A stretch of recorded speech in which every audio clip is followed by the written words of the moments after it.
What is going on, everyone? Badger here. Should have liked and sub, and let's get into this. Um, as content creators, YouTubers, we have to watch a lot of bad thing, specifically just because we wanted to talk about it and we want to save you from having to watch it. Rings of Power, Acolyte, Agatha, Echo, all of them warranted is just horrible things we have to watch. The Penguin, thankfully, thank the gods, is one of the best things I have seen in a long time. And this does not just chalk it up to like, well, everything is bad, so this is like palatable. No, it's good. And even in the best of times, retroactively, this still would have been a contender. So let's see. We have the critical drinker here. I've yet to hear anyone say they don't like it. I've yet to hear anyone say they don't like it, except for maybe some angry Gotham fans complaining that this is getting the attention they think Gotham and that Penguin should have gotten. So yeah, let us see what Mr. Drinker has to say about this. Well, color me shocked. I mean, who could have predicted that a spin off TV show about a periphery character from a moderately successful Batman movie would turn out to be an extremely well written, brilliantly acted, competently directed, and generally excellent crime drama with a complex and sympathetic protagonist, and possibly one of the best comic book adaptations we've had in years? Not me, that's for sure. The hype around the Penguin was basically non existent as far as I was concerned, because I was about as enthusiastic for this show as I was for telling my AA sponsor that I'd fallen off the wagon for the third time. Today. I'm gonna assume that's Gary, and yeah, he won't give up on you. He'll keep trying. I was not. It's not that I wasn't looking forward to it. It was like one of those things. Was like, why does this need to exist? And I like the Batman movies, right? So I should have been set to want this, but then the more we saw about, the more I got excited. And this, man, I love all the characters. This Christina Milioti, so good. And it was only through the combined recommendations of a few people whose opinions I actually respect that I finally sat down to watch the first episodes. And damn, I've got to admit, they pulled a blinder with this one, unapologetically. Yeah, by the way, the piano wire on the arm, I've never seen that one before. And I've seen torture a lot of ways in movies and TV shows and games. That's a good one. That's a good one. That one looks like it really hurts. Violent, gritty, complex, hard hitting, and mature, The Penguin strikes exactly the tone I'd expect from a show like this. Unlike the MCU, whose laughable attempts at producing more grounded and realistic TV content ended up more like Tulsa King mixed with the Teletubbies, The Penguin. By the way, if you'd never watched Echo, that was her using her matriarchal Native American powers to cleanse the generational trauma from Kingpin, thus necessitating a more pure version of Kingpin that's going to run for mayor in the Daredevil series. Are you excited yet? When actually feels like a show written by and for adults, starring actors who can actually act, and a script that neatly establishes its world and characters within a single episode. The show picks up right after the events of The Batman, with Gotham recovering from the flood that destroyed half the city, and the criminal underworld reeling from the death of Carmine Falcone. With his son Alberto struggling to fill his dad's shoes and his empire faltering, it seems like a power vacuum is developing in Gotham. And sooner or later, someone's going to have to fill it. Enter Oswald Cobb, his former right hand man who now has aspirations to move up in the world. And when he gets into a heated confrontation with Alberto one night, well, let's just say it doesn't end well. I screamed out, fuck yeah, when that happened. And I would also point out that, yes, this takes place after the Batman. He is already called the Penguin, but it is used as a negative. He has not become the Penguin, which is what I think we're going to get to at the end of this series. It's not long before he runs into a local gang member trying to steal his. And yes, they were trying to steal his hubcaps, just like Jason Todd trying to steal the Batmobile hubcaps. So whether they did that on purpose or not, I'm not sure, but a couple fans noticed. Car, but rather than just kill him, Oswald sees something of himself in the kid and decides to put him to work. Heartwarming stuff indeed, but things soon go south when Oswald gets word that the Falcone family are moving their drug operations out of Gotham, basically cutting his business off at the knees. Even worse, Alberto's batshit crazy sister Sophia has been released from Arkham Asylum and clearly suspects that Oswald knows something about her brother's disappearance. But what to do? Well, rather than skip town, Oswald decides to stand and fight, working hard to play his enemies off against each other. Working 9 to 5, one could say. And yeah, Clancy Brown, what a get as Salvatore Moroni. Really, really good. And bring down the Falcone Empire from the inside so that he can eventually take over himself. And as we soon find out, he's willing to go to some pretty fucking extreme lengths to get what he wants. As a character, the Penguin always felt like a weird, out of place addition in the Batman movie, awkwardly inserted into a narrative that didn't really need him and abandoned when the script decided it was done with him. The decision to smother Colin Farrell in enough latex to supply a dozen of P. Diddy's house parties just to make him look like a fat, ugly, middle aged man instead of hiring an actual fat, ugly, middle aged actor was another bizarre creative choice that felt like it was done just to get another big name on board. I think we all understand now that it was Colin Farrell's humanity and the emotional vulnerability that he brings to the character. And you calls right through his eyes, right through all the prosthetics, completely becomes another character. But like there's a weakness and a sympathy to Oz that then of course there's strength that goes through it and when he goes into murderous little sprees. So, like I said before, I wasn't exactly pumped to watch an entire TV show based around this guy. After all, we've had plenty of other Batman spin off shows over the years that have ranged from pointless to obscure to downright abusive. It will be.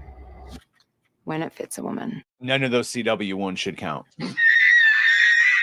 And that's what this felt like. Just another spin off show with no clear reason for existing that nobody particularly wanted or asked for. But the thing that the Penguin does so well and so efficiently is to get you invested in its protagonist literally by the end of its first scene. A short conversation with the new head of the Falcone Empire really tells you everything you need to know about what drives Oswald. He's a man born into a hard and cruel world who was forced to become hard and cruel himself to survive, but there's also something else in him that sets him apart from his peers. He aspires to become something better, even if he's forced to become something worse in order to get there. I'm a proprietor. He's a man handicapped by crippling disability who clearly didn't start with any advantages in life, but through ruthless cunning, careful planning, and sheer balls out bravery, he's clawed out a place for himself in the world. And beneath it all, he's still very much a human being, broken and damaged by a tough life, and the little glimpses of vulnerability and humanity that we see are just enough to make us empathize with him. As he mentions at one point, he's learned how to make himself small. I love his mother. His mother is one of those characters where it easily could have been cringe and horrible. And instead, you find out that, oh, she's like the driving force in his life. And also, it gave us this clip for the channel. Like a little pussy boy? Look at me. Is that what you are, Oswald? Weak little pussy boy? And you never want to be a weak little pussy boy. So that his bosses can feel big around him, careful never to rise too far or say too much in case he paints a target on his back. And big props to Colin Farrell, who turns in what might be one of the best performances of his career. It would have been easy for an actor to look kind of laughable under all those prosthetics, but the strength of Farrell's performance shines through so that you kind of forget he's even wearing makeup after a while. And that's not to put down the rest of the cast either, who all deliver brilliant performances. Clancy Brown is always dependable as a menacing villain, but the real standout is Kristen Milioti as Sophia, who I found out actually got her start, one of her bigger roles on 30 Rock. So that just shows, man, comedians, they can really get the drama down. Who's highly intelligent, brutal, and always balanced right on the edge of madness. You really feel like she could do anything at any moment. She's a perfect foil for someone like Oswald, and it's going to be great fun watching them spar with each other for control of the city. In terms of plot and pacing, if you're a fan of the Godfather movies or shows like The Sopranos, then you'll be pretty familiar with the story beats at work here. It's your typical organized crime drama for the most. And honestly, Tulsa King. The whole thing with Oswald and Vic Aguilar, his sidekick, is basically exactly what happens in Tulsa King. Part. Lots of plotting and scheming, alliances and double crosses, family loyalties and bitter feuds, but it's all handled pretty competently, and for the most part, I didn't feel like events or decisions were forced for the sake of moving the plot along. Yeah, you could probably argue that Oswald choosing to spare Victor's life was a bit contrived when it would leave him dangerously exposed, and he almost certainly has other men that he can trust at his disposal, but mostly I'd put that down to his more sentimental side getting the better of him.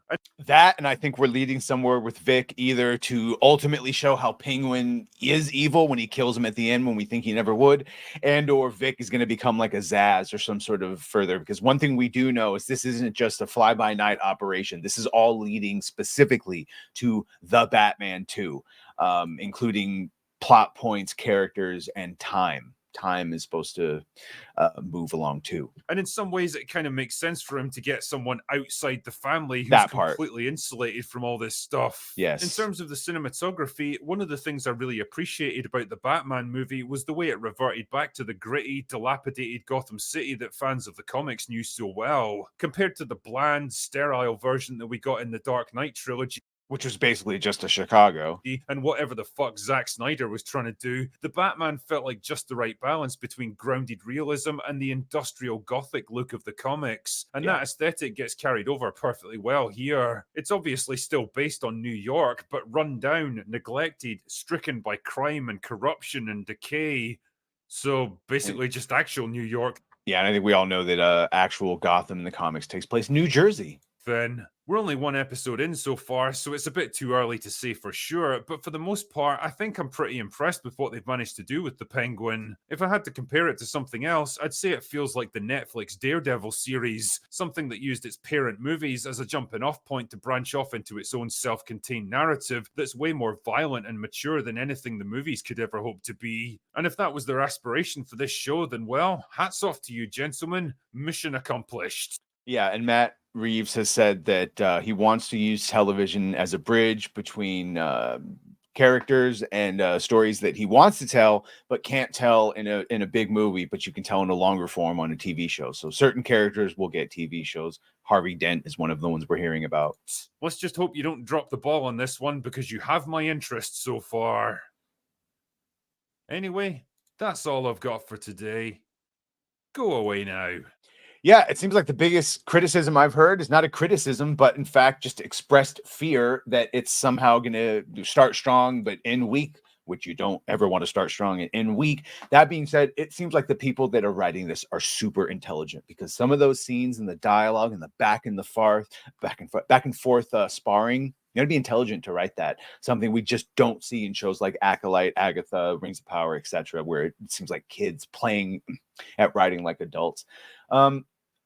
I'm very glad, happy that Drinker is okay with this. Hopefully I can go back on and we'll talk about future episodes. But yeah, very much looking forward to seeing where the Penguin goes and it leading directly into the Batman. So let me know what you think of this. Are you watching the Penguin? If you haven't yet, I hope you do now.